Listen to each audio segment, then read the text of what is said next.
Hi, Sonia from CiMa-Pak. This is the RPC 156.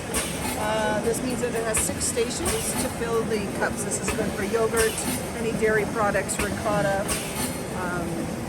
that type of thing. New, it has the new PLC, plus all the controls over here. And then if we go to the turntable, we're going to start here where we have the cups that are dispensed. Once your cups are dispensed, here you have a dosing unit. So normally there would be a hopper here that would be filled with, let's say, the yogurt, and it would be using the piston, it would be dispensed into the cup at this point. Going over to the farther side, this is currently set to do a pre-cut lid, a foil lid, but you can also put in a roll-to-roll film if you choose to do that.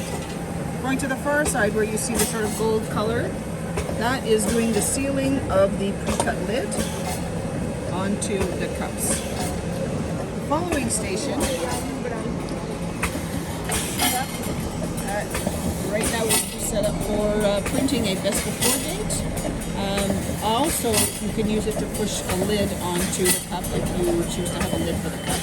And finally here you're going to have the exit where the completed cup sealed and lidded or printed will be exiting the machine. So you have your finished product at the end after these 6 things. If you want any more information, give us a call at CiMa-Pak, 1-877-631-3462.